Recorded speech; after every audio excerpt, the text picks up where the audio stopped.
cerebeloso y toda la anterior clase. Hemos hablado creo que hemos hablado de síndrome meningio, síndrome comatoso, ¿no es cierto? Para recordar un poquito. Entonces, ahora vamos a hablar de síndrome confusional. Ustedes tienen que saber que un síndrome confusional es multifactorial. Otro algodoncito. Estoy curando mi herida. Ya. Un síndrome es un conjunto de signos y de síntomas. Vamos a grabar. ¿Dónde me manda a grabar? Bueno, no hay la opción. Como ustedes saben, un síndrome es un conjunto de signos y de síntomas. Por tanto, cuando hablamos de síndrome confusional, también hablamos de un conjunto de signos y de síntomas que tienen que ver con el estado de conciencia. Podemos definir como una alteración global de las funciones cognitivas. Ustedes ya a lo mejor han visto síndromes confusionales en la práctica. Con esta pandemia realmente todo se nos ha estropeado, pero nada que no podamos. Las principales manifestaciones en un síndrome confusional van desde un déficit de atención, un déficit en la conciencia, la orientación, la memoria. Las percepciones anómalas de la realidad y, por supuesto, un razonamiento incoherente, ¿no? Por eso cuando decimos estás confuso, estás hablando cosas incoherentes, ¿no es cierto? El síndrome confusional tiene un curso fluctuante, es decir, que a veces parece que está bien, luego parece que está mal, parece que está bien, parece que está mal. Generalmente el comienzo frecuentemente es abrupto y es de breve duración. Un síndrome confusional puede llevar a la muerte.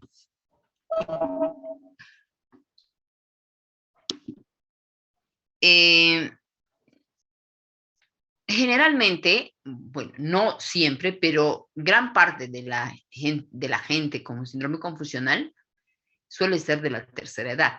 Una mayoría, no estoy diciendo todos, ¿no? O sea, cualquier traumatismo de cráneo en un joven puede producir también un síndrome confusional. Pero generalmente las demencias cursan con un síndrome confusional.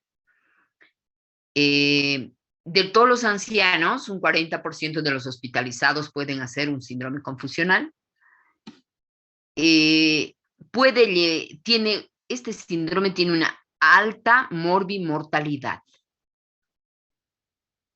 A veces puede ser el primer episodio o el único como signo de una enfermedad subyacente. Dentro de lo que es la geriatría, cuando tenemos un síndrome confusional, debemos hablar de una urgencia geriátrica. Bien. ¿A qué se llama delirio? ¿Es lo mismo un síndrome confusional que un delirio? Pues el delirio es una variedad del síndrome confusional, que puede presentarse en un síndrome confusional de cualquier causa, incluyendo, por ejemplo, la abstinencia por el alcohol. ¿Cuáles son las manifestaciones? Agitación, excitación o hiperalerta, mayor velocidad de respuesta a estímulos, déficit de atención, hiperactividad motora, alucinaciones visuales y una hiperactividad autonómica. Bien. Hay exaltación o inhibición psicomotriz que puede llegar al estupor o a la agitación, ¿no? Es lo que les he dicho. Hay alteraciones del ritmo vigilia-sueño. O sea, por eso es que en las clínicas las enfermeras no están habitualmente familiarizadas con estos síndromes o el delirio y se asustan y suelen medicar en forma equivocada con haloperidol, etcétera, etcétera, para dormirlos a los pacientes que están excitados durante el día. Entonces se altera el ritmo vigilia-sueño. El enfermo aparece adormecido, obnubilado, confuso, sin claridad perceptiva. Entre el estado de alerta físico y mental que supone un nivel de conciencia normal y la supresión de dicha actividad que define el estado de coma, pueden establecerse una serie de estados intermedios. Es decir, lo que les hablaba cuando hemos mencionado historia clínica neurológica, los diferentes estados de conciencia, ¿no? Esto puede ir evolucionando, ¿no? Hasta un estado de coma, estupor y coma. La somnolencia no es característica de este síndrome. La obnubilación, esto es para que ustedes diferencien cuándo es un estado de somnolencia, obnubilación, estupor y un coma profundo. ¿Sí? Un estado de somnolencia no es característico que esté presente la desorientación. En la obnubilación es un estado de somnolencia más acentuada, no hay respuesta adecuada a órdenes verbales complejas, el estupor ya saben lo que es el estado previo al coma, necesita de estímulos muy vigorosos, no es capaz de ejecutar órdenes verbales, y en el coma profundo pues hay ausencia de respuesta a órdenes verbales y a estímulos dolorosos.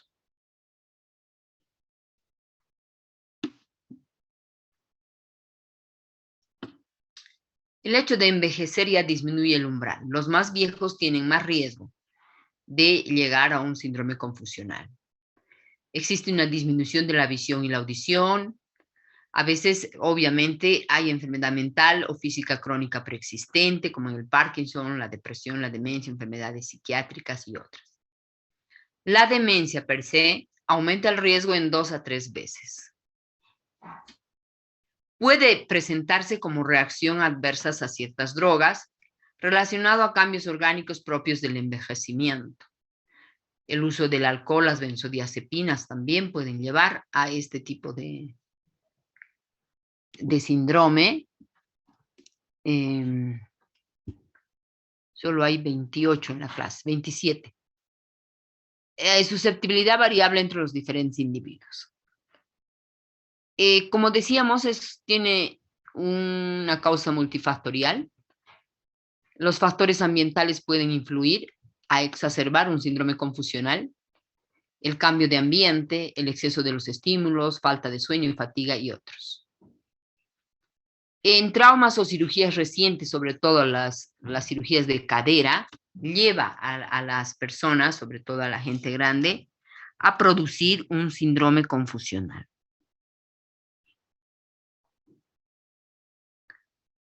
La insuficiencia renal o hepática,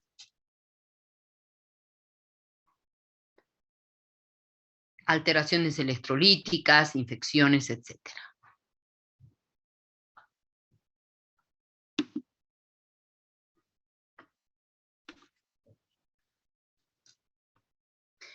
Por eso es importante que nosotros tengamos que hacer un diagnóstico sindromático, ¿sí? Y tomar en cuenta los siguientes diagnósticos como causa de un síndrome confusional. Un accidente isquémico transitorio, un accidente cerebrovascular, la demencia, que pueden ser origen de un síndrome confusional. Es preferible usar acá adorable abuelita con un síndrome confusional en los ancianos también tener en cuenta la retención urinaria o lo que es el globo vesical, el fecaloma, infecciones urinarias de vías urinarias bajas, una neumonía. Entonces, siempre debemos hacer un diagnóstico sindromático. Entre las causas también tenemos la sepsis, las encefalopatías hepáticas, las uremias, la insuficiencia renal, la insuficiencia cardíaca congestiva, la hipoxia, la hipoglucemia, la hiperglicemia, enfermedades neurológicas, hemorragias subdurales, tumores, hemorragias subaracnoideas, casos de meningitis, estatus no convulsivo, tumor cerebral, abscesos cerebrales.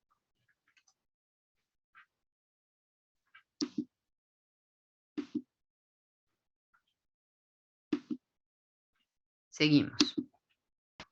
Traumatismos de cráneo, hidrocefalias, meningoencefalitis, causas sistémicas, endocrinopatías, infecciones, trastornos metabólicos, hipoxia, hipercapnia, hipoglucemia, uremia, porfiria. Bueno, todas las enfermedades que acá están mencionadas, ¿no? Los casos de deshidratación son muy frecuentes. En los ancianos, los casos de deshidratación rápidamente llevan a un síndrome confusional, la sepsis, las intoxicaciones por fármacos o los estados de abstinencia, los sedantes.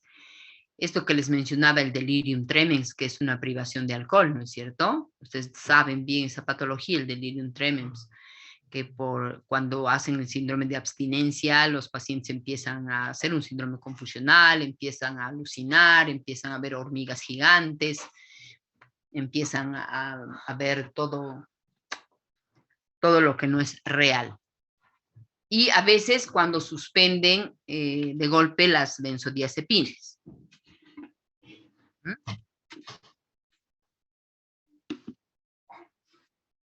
En este caso y en todos es importante una historia clínica neurológica, una historia clínica bien hecha, recogida, por supuesto, de datos a familiares, ¿no es cierto? O sea, necesitamos saber qué es lo que pasó, qué sucedió, si tuvo un traumatismo de cráneo, si tiene antecedentes de diabetes, si tiene antecedentes de infecciones urinarias frecuentes, etc.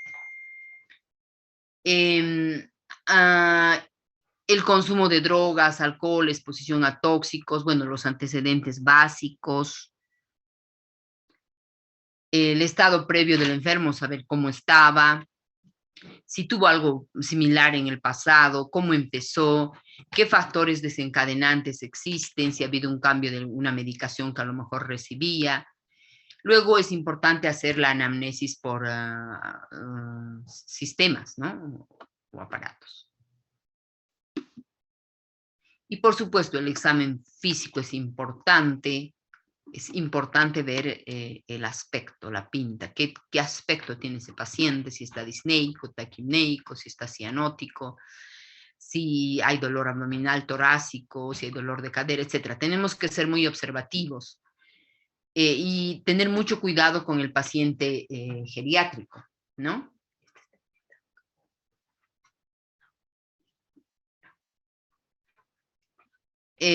¿Por qué? ¿Por qué el paciente geriátrico? Tener importancia con el paciente geriátrico porque generalmente son oligosintomáticos. ¿A qué se refiere esto? A que algunas veces los pacientes viejitos, porque están inmunodeprimidos, no tienen fiebre. Y aparte que tienen un montón de patologías subyacentes. Entonces, tenemos siempre que pensar de más en los pacientes que son viejitos. Tomar en cuenta siempre los signos vitales, entre ellos la presión arterial, la frecuencia cardíaca, la frecuencia respiratoria, la glucemia, la temperatura, la saturación, ¿no?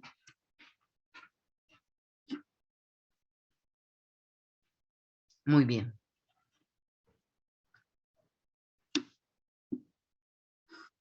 En el examen físico completo no debe olvidarnos una buena exploración neurológica, ¿no es cierto?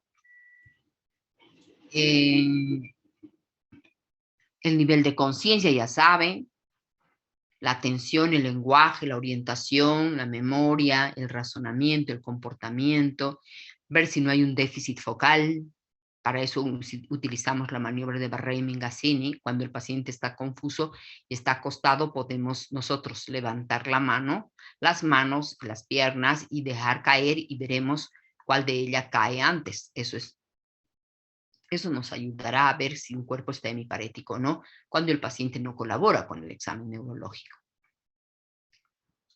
Entonces, es importante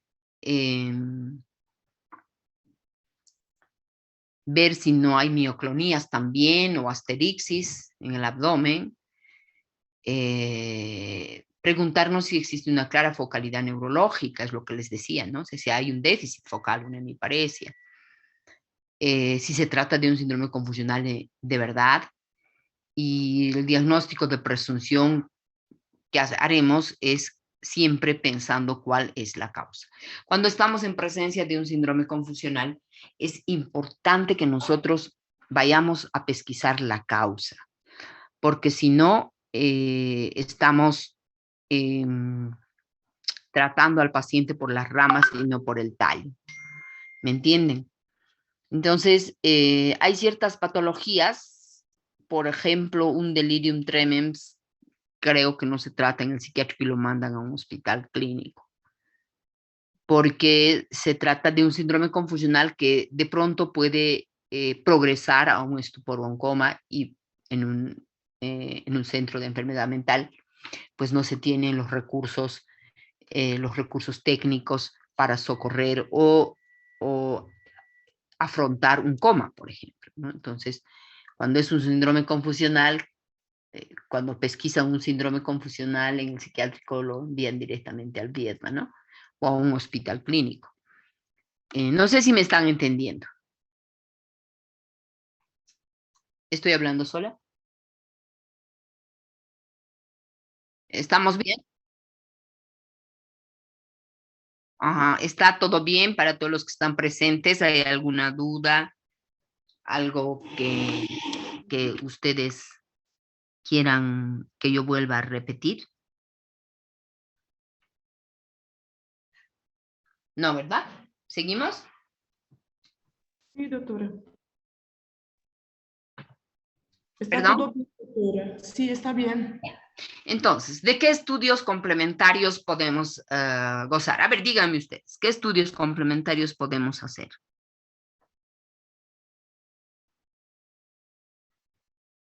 A ver, escucho.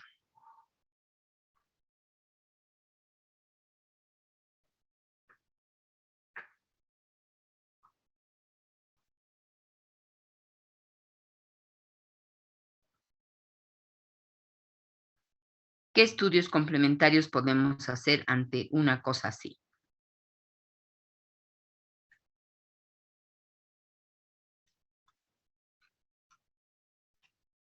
Electroencefalograma. Ya, electroencefalograma, ya, pero no se olviden, ¿no? Lo básico. Si estoy sospechando de un paciente que, si estoy sospechando, si tengo que buscar la causa, ¿ah?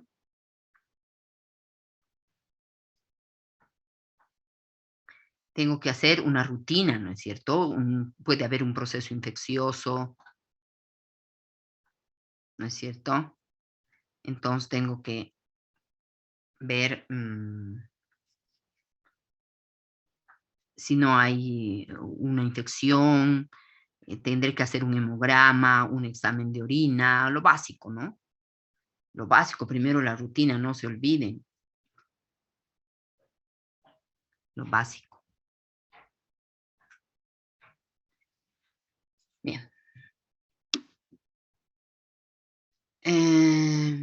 Hemograma, glucemia, iones, calcio, rayos X de tórax, electrocardiograma, y buscar los focos infecciosos, ¿no? Si es que estamos pensando en que puede haber una intoxicación, un examen toxicológico, pues todo dependerá también de la anamnesis, ¿no? De lo que nosotros hemos visto. Doctora. ¿Sí? En estos casos, una punción lumbar para descartar alguna infección en las meninges o algo así, ¿es bueno?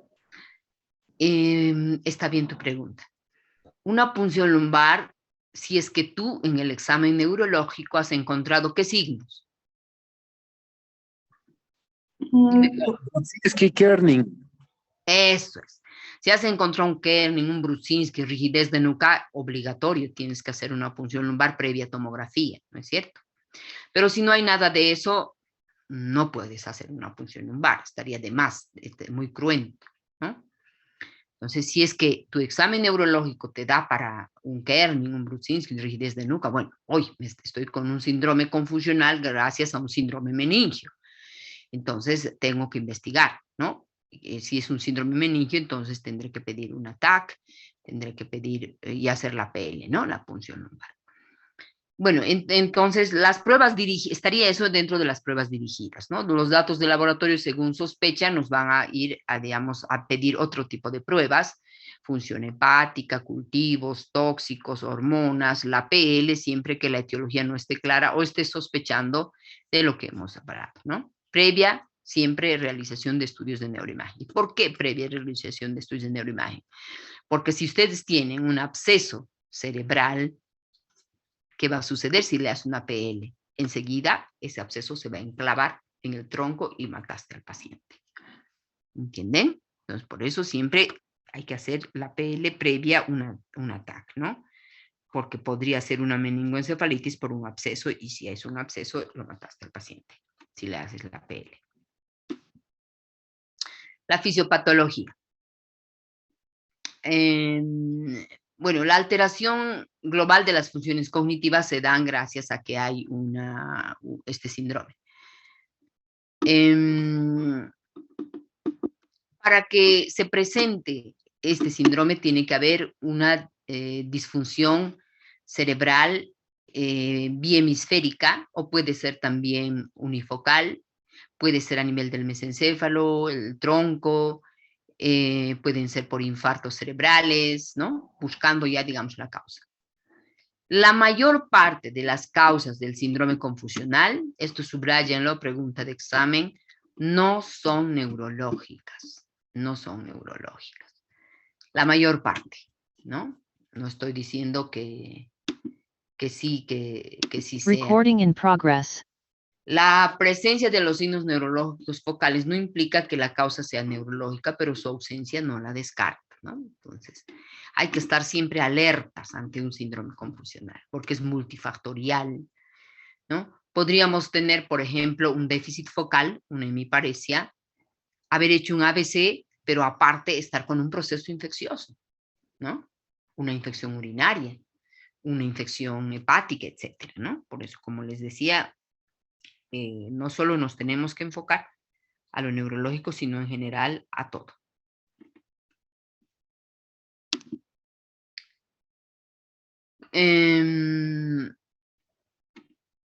Hay alguien que está en la sala. Ya.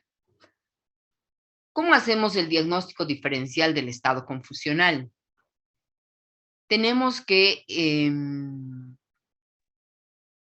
pensar siempre en la focalización, ¿sí? Cuando tenemos un traumatismo de cráneo, ver si se trata de solo una contusión, una hemorragia intracraneal o una hemorragia subdural. ¿Ah? En cuanto a los accidentes cerebrovasculares, pueden ser múltiples infartos, infartos derechos de la circulación anterior, posterior, puede haber una encefalopatía por hipertensión arterial, las vasculitis, el ejemplo del lupus eritematoso sistémico, embolismo aéreo o graso, hemorragia subdural, etc. En las neoplasias, en la epilepsia también, una epilepsia, o sea, un paciente que ha convulsionado, por ejemplo, en el estado posictal, puede estar confuso, ¿no es cierto? Habla incoherencias, puede estar agitado o desorientado. En las neoplasias, las metástasis múltiples pueden dar lugar. las carcinomatosis meningias, los tumores de la línea media, hidrocefalias, edema, los síndromes paraneoplásicos. En cuanto a las infecciones más frecuentes son las meningoencefalitis, los abscesos múltiples, la leucoencefalopatía multifocal progresiva. Entre las causas psiquiátricas, la manía aguda, depresión, ansiedad, esquizofrenia, histeria y otros síndromes de somatización, ¿no? Los que están rotando psiquiatría, ¿ya están yendo por el psiquiátrico o todavía? El anterior semestre nomás hemos hecho, doctor, este no nos toca. Ah, ¿no les toca este semestre? El anterior hemos pasado. Ya. Está bien. Está bien. Bien, en las encefalopatías metabólicas es importante tomar en cuenta la hiper o la hipoglucemia, las hipoxias, ya sean de tipo pulmonar o cardíaca, ¿no? Intoxicaciones, uremias, hipercapnias, cetoacidosis diabética, insuficiencia renal aguda, insuficiencia hepática, trastornos hidroelectrolíticos, intoxicaciones en el caso del alcohol y otras drogas, fármacos, abstinencia, tóxicos químicos. En la parte hormonal hay que ver alteraciones de la tiroides, las paratiroides, las suprarrenales, infecciones como la neumonía, las infecciones de tracto urinario, las otitis, colecistitis, endocarditis, faringoamigdalitis, enfermedades hematológicas, deficiencias vitamínicas, ya sean por tiamina, como en el caso del alcoholismo,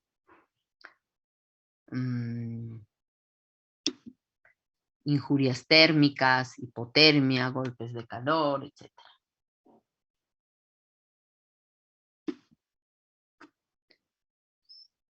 Y no olvidar otros retos diagnósticos, ¿no? La retención urinaria, eso es terrible en la gente grande, sobre todo los fecalomas, la deshidratación. Ustedes han debido ver estas olas de calor que hay por la ruptura del ecosistema. Ya los climas no se respetan porque ya pues ha habido tanta deforestación. En Europa los veranos son demasiado calientes y también en nuestro medio las lluvias abundan, etc. Entonces estos casos de golpes de calor son casi mortales para los viejitos. Por eso es que en la temporada de verano debemos siempre insistir en ellos de que deben estar siempre hidratados. Cuadros de dolor pueden llevar a un síndrome confusional o la supresión brusca de las benzodiazepinas. Acuérdense esto. Bueno, esta diapositiva también se las voy a pasar. Todas estos temas que vamos avanzando, si en diapositivas se los voy pasando por el WhatsApp. Y cuando ya la semana que viene, si Dios me lo permite, ya podré ir a dar clases otra vez. Entonces ahí no sé cómo haremos. Por ahora, para mí es fácil pasárselos directo al WhatsApp. Bien, seguimos. ¿Qué tratamiento haríamos? ¿Qué tratamiento haría?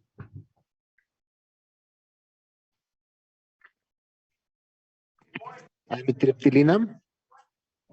A ver, vamos a pensar. Si es un síndrome y es multifactorial, ¿qué tenemos que buscar? La causa.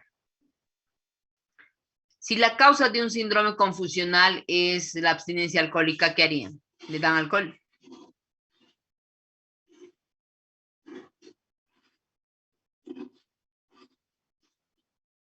No se olviden, a ver, razonen. La cosa es razonar, porque los próximos exámenes ya son para razonar, casos clínicos. El tratamiento tiene que ser básicamente etiológico, ¿no? Etiológico. Es decir, tratar la causa, como en todo, ¿no es cierto? Entonces, si por ejemplo es un síndrome de abstinencia alcohólica, entonces tendré que tratar la abstinencia, ¿no? Con fármacos que disminuyan su excitación, con tiamina. Si la causa es una neumonía, tengo que tratar la neumonía, ¿no es cierto? Tendré que darle antibióticos, haré un hemocultivo previo, ¿no es cierto? Primero, entonces, el tratamiento etiológico. Después, el tratamiento sintomático. Es decir, si se está agarrando de las mechas, está queriendo tirarse por la ventana, ¿qué le dan? Tendrán que sujetar al paciente sujeciones blandas, ¿no es cierto? Porque si en un síndrome confusional, donde el paciente está excitado, agitado, alucinado, puede mirar por la ventana, puede estar en un tercer piso de un hospital y ve que al lado por la ventana está su baño. ¿Qué va a hacer? Se va a tirar, se mata. Entonces, el tratamiento, no solo etiológico, sino también sintomático. Ponemos una sonda nasogástrica, hay que sujetar al paciente, disminuir la situación. Cuando dice medidas ambientales se refiere a que evitemos que haya ruido, que no entre mucha gente, que haya paz. Y cuando le damos algún fármaco, pues tenemos que ver los efectos secundarios de los fármacos, ¿no es cierto? Y el tratamiento profiláctico.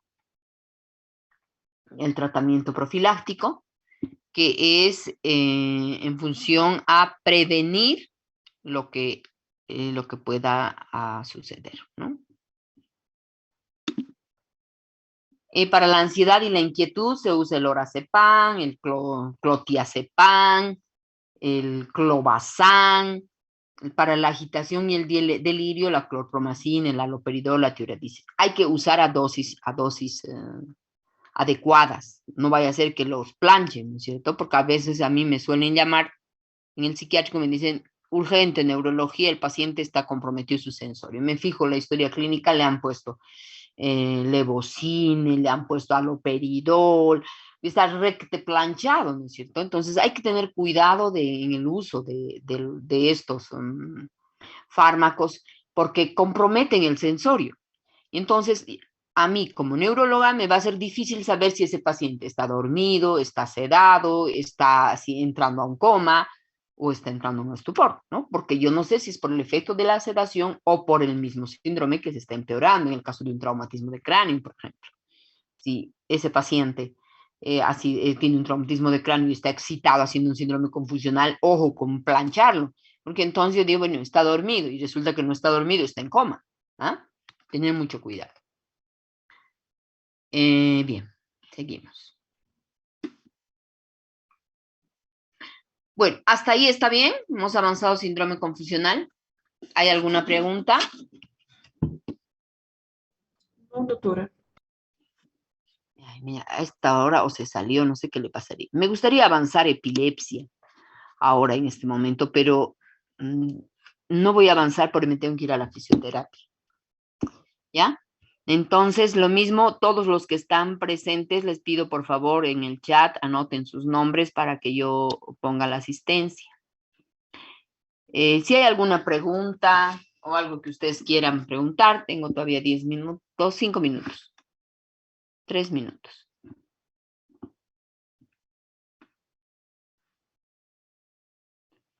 La clase que viene vamos a avanzar epilepsia. Epilepsia o mejor cefaleas. Cefaleas. Está bien, doctora. ¿Alguna pregunta?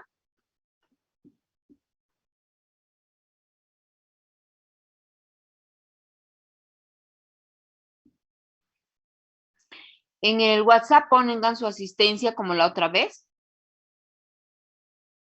¿Ya? Porque yo todo eso, seguramente ya hay una carpeta ya en la universidad y en la carpeta está la asistencia de usted, solo voy a tiquear. Ya, y si hay faltas, o sea, a ver, en neurología es así. Los que no asisten a la clase teórica no tienen derecho a dar el examen teórico. No los habilita. Si tienen más de 2 faltas en la clase teórica, no están habilitados para dar su examen teórico. Así que les conviene no faltar. Aparte que es siempre importante asistir a las clases porque muchas preguntas de examen también van de la experiencia que uno les comparte, ¿no es cierto?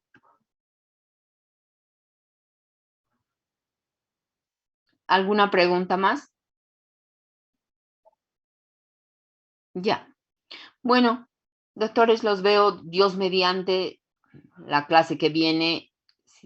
yo les voy a estar comunicando si es que va a ser virtual o va a ser presencial. Todavía no me han sacado los puntos. Estoy con los puntitos, pero ya estoy mejor. O sea, claro, no estoy para correr una maratón, pero ya estoy de pie un poquito más tiempo de pie, ya estoy caminando sin muletas, ¿no? Entonces, Dios mediante, ya la clase que viene, sentadita les puedo dar la clase, ¿no? En la universidad, depende de cómo voy a estar, ¿no? Pero, bueno, yo me he acostumbrado a las clases virtuales también, ¿no? Como tengo que estar con los barbijos ahí, es hasta bien incómodo. Cansador también para ustedes y para mí, pero la universidad, bueno, me está permitiendo hacer esto porque estoy operada, ¿no? Bien, ¿alguna pregunta más? No, doctorita.